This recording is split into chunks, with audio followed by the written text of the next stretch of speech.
अस्सलाम वालेकुम।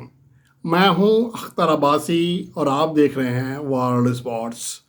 Pakistan super league 2024 के मैचेस जारी हैं और जैसा कि मैंने पहले कहा था कि मैं आउट ऑफ सिटी हूं, अपनी जगह पर नहीं हूं और उसकी वजह से उस तरह काम नहीं हो पा रहा है, जिसके लिए माज़रत चाहता हूं। लेकिन ज़ाहिर सी बात है कि ज़िंदगी चलती रहती है, कुछ मामलात ऐसे होते हैं जो कि आपने चलाना होते हैं और उसकी वजह से मैं बस इंशाल्लाह 2 दिन के अंदर वापस चला जाऊंगा।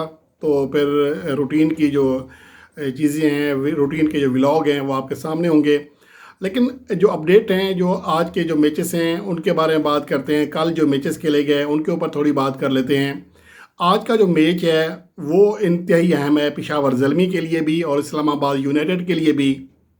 और आज एक ही मैच खेला जाना है और पेशावर ज़ल्मी ने गुज़िश्ता मैच में लाहौर कलंदर को हैरान कुन शिकस्त देकर टॉप 4 में एक बार फिर जगह बना ली है और इस्लामाबाद यूनाइटेड जो है अब वो टॉप 4 से बाहर गई है। लेकिन आज उनके लिए वापस आने का मौका है।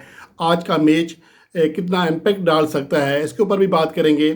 लेकिन जो कल के मैचेस खेले गए हैं उनके हवाले से बहुत ज़्यादा जो चीज़ें हैं वो थोड़ी सी बात कर लेते हैं। कुछ रिज़ल्ट, एक रिज़ल्ट जो है वो थोड़ा हैरान कौन था, दूसरा जो रिज़ल्ट है वो मैंने जैसा कहा था कि तवक्को के मुताबिक गुजरा।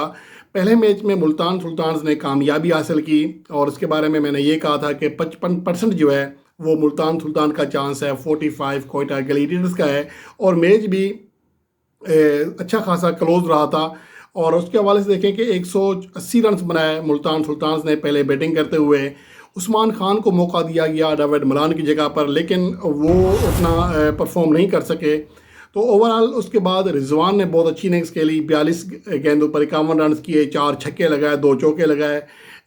स्ट्राइक रेट थोड़ा कम था लेकिन पिच के लिहाज से मेरे ख्याल में सही बैटिंग थी।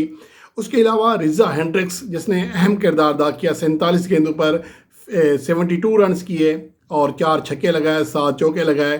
तैयब ताहिर ने भी 22 गेंदों पर 35 रन किए। तो ओवरऑल 180 का एक अच्छा जो काबिल दिफा टोटल है वो बनाने में कामयाब रही मुल्तान सुल्तान्स। उसके मुकाबले में कोयटा ग्लैडिएटर्स को कोई बड़ी इनिंग्स ना मिल सकी। उनका जो हाईएस्ट स्कोर था, बल्कि उनके सिर्फ 2 ही बैट्समैन थे जो कि 30 रन की हद पार कर सके। ख्वाजा राफे ने 31 गेंदों पर 36 रन किए, कप्तान रेली रसौ ने 18 गेंदों पर 30 रन किए। और इसके मुकाबले में मुल्तान सुल्तान्स की जो बॉलिंग है वो बेहतर रही और मुल्तान सुल्तान का जो बॉलिंग यूनिट है वो शानदार परफॉर्मेंस दे रहा है। जैसा कि आप देख सकते हैं कि मोहम्मद अली जो हैं वो सबसे ज़्यादा 13 विकेटें हासिल कर चुके हैं और अब तक पाकिस्तान सुपर लीग 2024 में मजमूई तौर पर 6 बॉलर हैं जिन्होंने 7 या इससे ज़्यादा विकेटें हासिल की हैं और उन 6 में से 3 का ताल्लुक मुल्तान सुल्तान से है।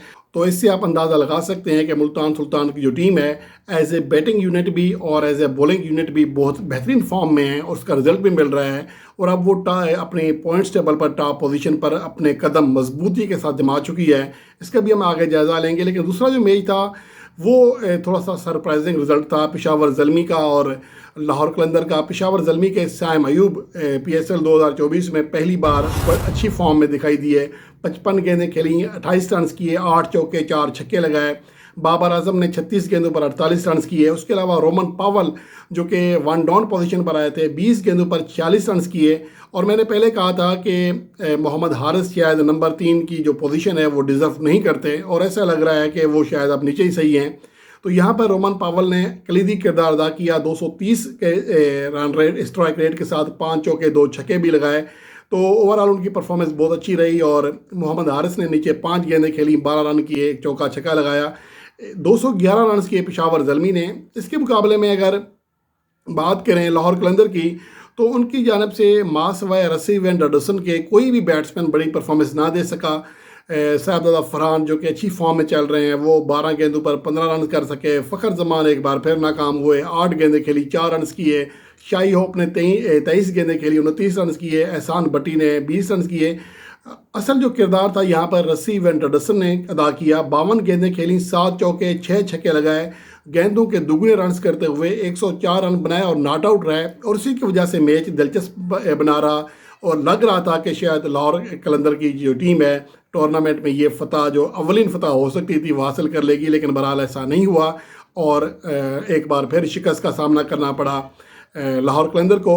जो आज का मैच है इस्लामाबाद यूनाइटेड और पेशावर ज़ल्मी के दरमियान है। इसमें अगर देखा जाए जो आखिरी 5 मैचेस खेले गए हैं दोनों टीमों के दरमियान, उनमें पेशावर ज़ल्मी का पलड़ा भारी है। ना सिर्फ आखिरी 2 मैचेस जीते हैं बल्कि 5 में से 3 मैचेस जीते हैं। इस्लामाबाद यूनाइटेड ने 2 मैचेस जीते हैं। ओवरऑल 21 मैचेस खेले गए हैं दोनों टीमों के दरमियान, जिनमें 11 में पेशावर ज़ल्मी फातेह रही है और 10 मैचेस में इस्लामाबाद यूनाइटेड फातेह रही है। दोनों का टक्कर का मुकाबला होता है और इनके मुकाबले बड़ा देखने से ताल्लुक़ रखते हैं। अच्छे मुकाबले होते हैं दोनों टीमों के दरमियान। अब बात आती है पॉइंट्स टेबल की। आज के अगर पॉइंट्स टेबल की बात करें, जो कल 2 मैचेस खेले गए उसके बाद मुल्तान सुल्तान्स 8 पॉइंट के साथ टॉप पोजीशन पर है, जो कि अब तक सिर्फ एक मैच हारी है। कोयटा ग्लैडिएटर्स 4 में से 3 मैचेस जीतकर और सिर्फ एक शिकस्त खाकर जो है वो 6 पॉइंट के साथ दूसरे नंबर पर है। इसके अलावा कराची किंग्स तीसरे नंबर पर है। पेशावर ज़ल्मी गुज़श्ता मैच में कामयाबी हासिल करके टॉप 4 में जगह बनाने में कामयाब रही है। 4 में से 2 मैचेस जीते हैं, 2 हारे हैं। और इस्लामाबाद यूनाइटेड 5वें नंबर पर चली गई है, जबकि लाहौर कलंदर जो कि लगातार 5वीं शिकस्त से 2-4 हुई है, तो वो आखिरी नंबर पर मौजूद है। अब उसके लिए शायद टूर्नामेंट के पहले ही राउंड से जो जाने की तैयारी है लगभग हो चुकी है। और अगर आज के मैच में पेशावर ज़ल्मी फ़तह हासिल कर ले तो वो कराची किंग्स की जगह तीसरे नंबर पर बआसानी आ जाएगी। एक तो उनका नेट रन रेट का बड़ा फ़र्क नहीं है, दूसरे पर पॉइंट उनके बढ़ जाएंगे। कोयटा के आइन बराबर 6 पॉइंट हो जाएंगे। अलबत्ता नेट रन रेट में कोयटा ग्लैडिएटर्स बेहतर है, तो वो दूसरे नंबर पर ही रहेगी। अलबत्ता पेशावर ज़ल्मी तीसरे नंबर पर आ सकती है। दूसरी जानब अगर इस्लामाबाद यूनाइटेड आज का मैच जीतती है तो वो बआसानी ऊपर आ जाएगी। ख़ास तौर पर इवन के वो तीसरे नंबर पर भी आ सकती है कराची किंग्स की जगह पर, क्योंकि उनके पॉइंट 4 हो जाएंगे। उनका नेट रन रेट बेहतर है, तो वो ना सिर्फ पेशावर ज़ल्मी बल्कि कराची किंग्स को भी पीछे छोड़ते हुए तीसरे नंबर पर आ सकती है। तो ये है आज के मैच का इम्पैक्ट पॉइंट्स टेबल पर जो हो सकता है। लेकिन इसके अलावा जो अहम चीज़ है वो ये है कि आज के मैच के लिए कौन सी टीम फेवरेट है, जो कि हमारे शायकीन क्रिकेट का, मेरे नाजरीन का एक पसंदीदा चीज़ है कि आज के पेशगोई की जाए। देखें, जो गुज़श्ता मैच था उसमें पेशावर ज़ल्मी ने बहुत हैरान किया है, बहुत अच्छी परफॉर्मेंस दी है। जो ऐसी परफॉर्मेंस सम टाइम आ जाती है, अगर उनकी बैटिंग लाइन क्लिक कर गई तो एक बार फिर पेशावर ज़ल्मी फेवरेट हो सकती है। और अगर आज के जो कल का मैच है उसके रिज़ल्ट से पहले बगैर अगर मैं देखूं तो इस मैच में इस्लामाबाद यूनाइटेड को फेवरेट करार दिया जा सकता है बआसानी। लेकिन जो गुज़श्ता मैच खेला गया और इस्लामाबाद यूनाइटेड ने जिस तरह आखिरी 2 मैचेस खेले हैं, अपनी बैटिंग लाइन काफ़ी शफल की है, तो उसकी वजह से भी लग रहा है कि इस्लामाबाद यूनाइटेड शायद अब उतना ज़्यादा पुरएतमाद नहीं है जितना टूर्नामेंट के आगाज़ में थी। उनके एक तो कोलन मंड्रो बड़ी परफॉर्मेंस नहीं दे रहे हैं। उनकी जो सबसे बड़ी बात यह है कि उनकी जो टीम ग्रिप है या टीम की जो सोच है वो इस बार थोड़ी शफल नज़र आ रही है, या कप्तान शादाब खान भी कोई सही डिसीजन नहीं ले पा रहे हैं। तो इसकी वजह से इस्लामाबाद यूनाइटेड अपनी स्ट्रेंथ से काफ़ी कम परफॉर्मेंस दे रही है। और इस वजह से कहा जा सकता है कि हो सकता है कि आज के मैच वैसे तो 50-50 है, लेकिन मैं आज के मैच के लिए 5% एक्स्ट्रा दे रहा हूँ पेशावर ज़ल्मी को। यानी पेशावर ज़ल्मी किसी हद तक आज फेवरेट है। इस्लामाबाद यूनाइटेड को दूसरे नंबर पर इसलिए रख रहा हूँ, हालांकि अगर दोनों टीमों की सलाहियत के अतबार से, दोनों टीमों के कम्बिनेशन के अतबार से देखें तो इस्लामाबाद यूनाइटेड 60 और 40 के फ़र्क के साथ आगे है। लेकिन जिस तरह आखिरी 2 मैचेस खेले हैं इस्लामाबाद यूनाइटेड ने और गुज़श्ता मैच जो खेला है पेशावर ज़ल्मी ने, उसकी वजह से पेशावर ज़ल्मी का जो पलड़ा है वो किसी हद तक भारी दिखाई दे रहा है।